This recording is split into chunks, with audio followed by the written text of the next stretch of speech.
Drug abuse is the consumption of drugs, including alcohol, tobacco, and illicit substances, in a manner that is harmful to oneself or to others.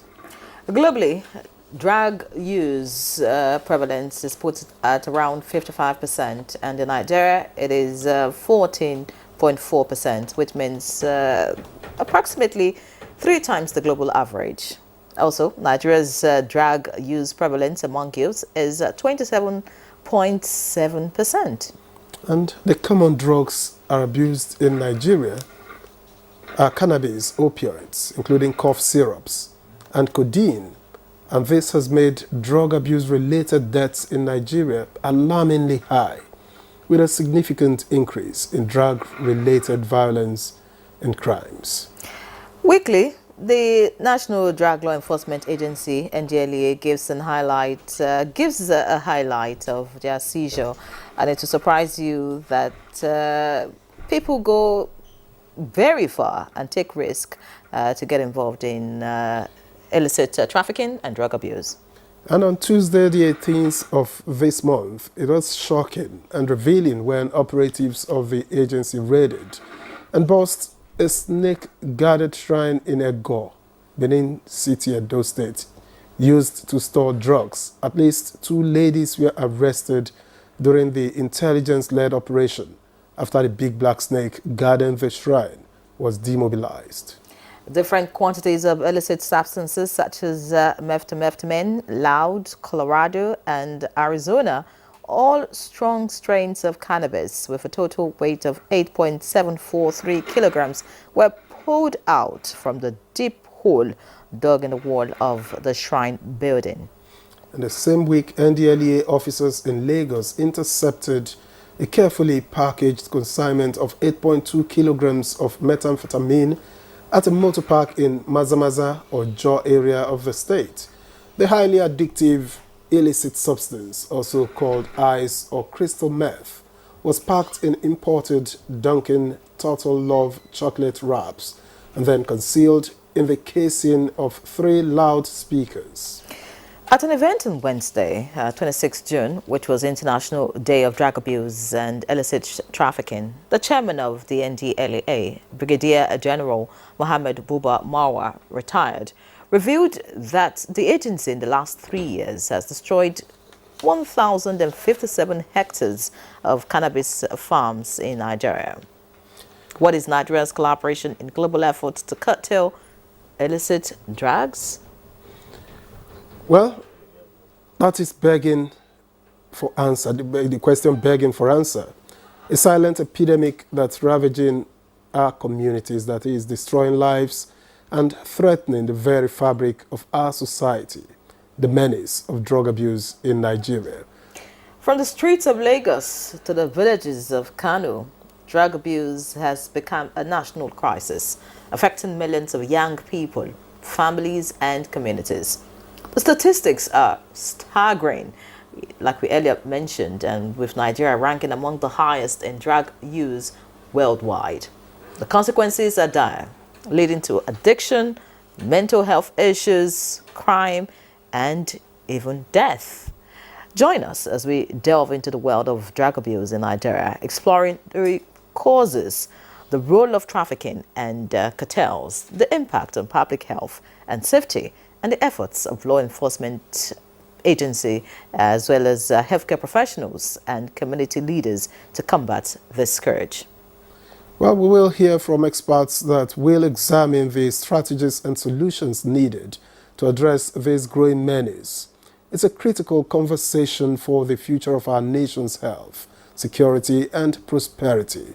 Welcome to the program. I'm Victor Azu. We are reaching you on the network service of the NTA. And I'm Henry John. I join my colleague Victor to welcome you to the program this Friday. Chukwudi Okolugbaja will join us soon for newspaper review. But for now, let's let Musa Abubakar feed us with the latest on the morning news. Musa, good morning to you. Good morning, Henry. Good morning, Vector. Here's the news. Goods worth millions of naira have been lost following a late evening fire at the Karu market. Eyewitness accounts say the fire began at about 7:30 on Thursday night, raising shops and goods ranging from household items and consumables. The way and manner they assess, they allocate these spaces is something that, of course, if situation like this happen, you should expect what is happening. Even when the security were here, even when the firefighters are here, they could not have access to the road in order to quench the fire. That was why the fire keep on spreading until billions of naira were destroyed. To boost agricultural productivity, strengthen the economy by creating opportunities in the real sector of agriculture, manufacturing and construction, as well as provide urgent economic relief for Nigerians. President Bola Tinubu has approved the immediate rollout of the National Construction and Household Support Program to cover all geopolitical zones of the country. Under the program, the Sokoto-Badagry Highway, the Trans-Saharan and the Lagos-Calabar coastal highways are being accorded priority attention. These are parts of the resolutions of the National Economic Council NEC meeting on Thursday. State governors to assiduously evacuate the fertilizer so that it can be of benefit to our teeming farmers. Fertilizer is to be distributed free of charge.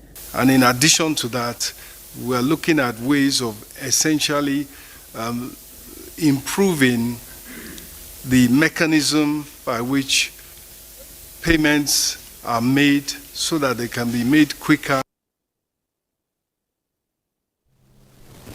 The federal government and the African Union is working towards providing a sustainable single-digit loans for micro, small and medium enterprises to access affordable credit, which remains a major challenge facing Africa. Deputy Chief of Staff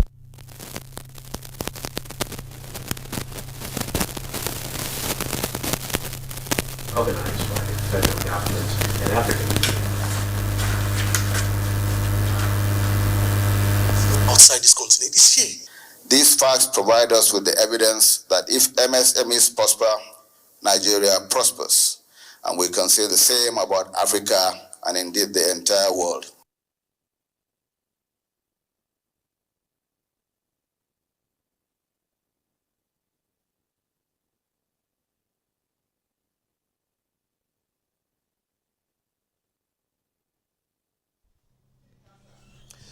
Senate has granted approval to extend the implementation of the capital components of the 2023 Appropriation Act and the supplementary to 31st December 2024. The amendment bills were given expeditious consideration as requested by President Tinubu on the first day of plenary after the Salah break. This extension was necessary to allow for the full implementation of the capital projects contained in the budget, particularly those infrastructure projects intended to improve commerce, address challenges with security, healthcare, and education, and generally improve the lives and well-being of the Nigerian people.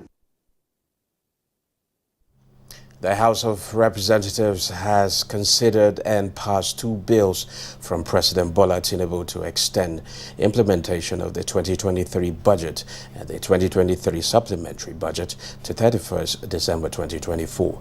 Both bills generated debate on the floor, but eventually received expeditious approval at the Committee on Supply, chaired by Speaker Tajuddin Abbas.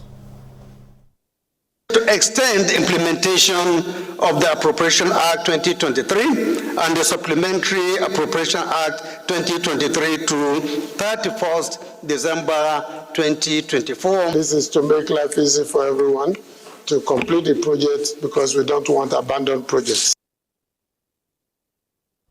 Now, National Value Charter, a document for national reorientation, will be launched by President Bola Tinubu as Nigeria embarked on another journey of national values rebirth.